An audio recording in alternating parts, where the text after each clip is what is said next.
네, 지적 장애인들의 노동을 장기간 착취한 염전업자와 가족들에게 실형이 선고됐습니다.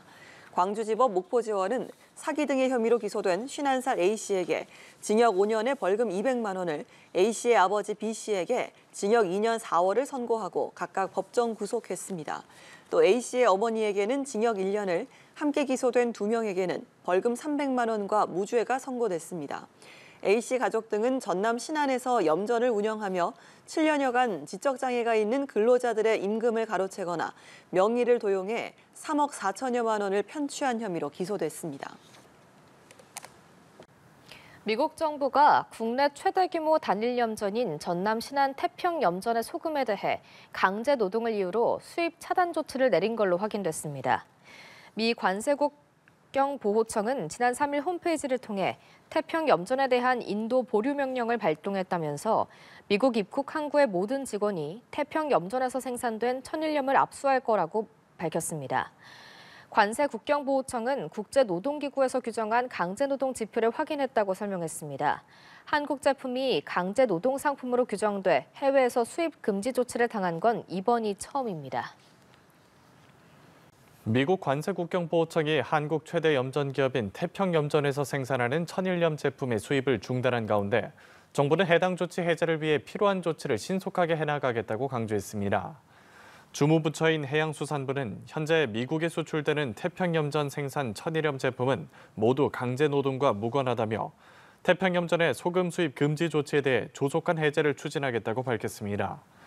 앞서 미국 관세국경보호처는 지난 3일 생산 과정에서 강제노동이 투입됐다는 이유로 전남 신안 태평염전의 천일염 제품에 대한 인도 보류 명령을 발령한 바 있습니다. 국가 등록 문화유산으로 지정된 우리나라 최대 염전, 전남 신안의 태평염전이 문화유산 등록 말소를 신청했습니다. 태평염전은 최근 국가유산청에 태평염전과 석조 소금 창고 2건의 등록 말소를 요청했으며 신안군과 전남도의 심의를 거쳐 최종 결정 절차가 진행 중입니다. 소유자 요청에 따른 말소는 이례적인데 지난해 불거진 강제노동 의혹과 올해 미국의 천일염 수입 금지 조치가 경전적 계기가 됐습니다. 태평염전 측은 강제노동 사건으로 산업유산으로서의 상징성과 공공적 정당성이 훼손됐다며 말소 신청 이유를 밝혔습니다. 안창호 국가인권위원장이 어제 성명서를 통해 염전 강제노동 문제는 장애 등 취약성이 있는 피해자, 폐쇄적인 노동 환경과 기업의 인권 존중 책임 부재, 정부의 사회적 안전망이 충분히 작동하지 못한 구조적인 인권 침해라고 밝혔습니다. 안 위원장은 정부는 독립적인 전문가가 포함된 실질적인 조사로 염전에서의 인권 보호 체계를 마련해 문제가 재발하지 않도록 노력해야 한다고 말했습니다. 이어 인권위도 염전 인권 침해 진정 사건을 조사하고 권리가 침해되지 않도록 적극 노력하겠다고 덧붙였습니다. 흔히들 인신매매라고 하면 납치와 감금, 폭행이 떠오르시는 분들이 많으실 텐데요. 올해부턴 인신매매의 개념이 성이나 노동력 착취 등을 포괄하는 내용으로 넓어졌습니다. 범정부 차원의 인신매매 예방책과 피해자 지원 방안도 마련됐습니다. 곽준영 기자입니다. 지난 2014년 장애인들의 강제노동 사실이 알려지며 세상을 떠들썩하게 했던 전남 신안군 염전 노예 사건. 가해자들에게 적용된 혐의는 단순 임금 체불이었습니다. 기존 형법에선 인신매매를 사람을 사고 파는 행위로만 규정했기 때문입니다. 하지만 올해부턴 이러한 유형의 노동 착취나 성착취 피해자들도 인신매매 방지법에 의해 지원을 받을 수 있습니다.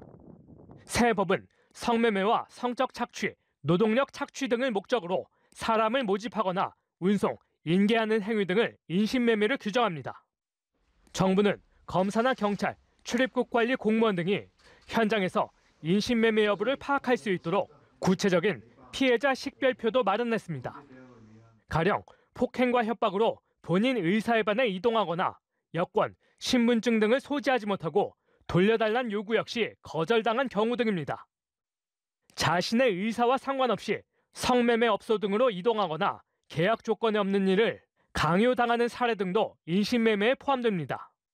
향후 5년간 인신매매 등 방지 정책이 실효성 있게 추진되고 세계 10위의 경제대국에 걸맞는 인권 선진국으로 입지를 공고히 할 수 있도록 다 함께 힘을. 인신매매 피해 상담과 지원을 위해 상담 전화 창구를 개설한 정부는 관련 법령 정비 등을 통해 피해자의 수사, 재판 절차상 권리 보호 강화에도 나서기로 했습니다. 연합뉴스 TV 곽준영입니다.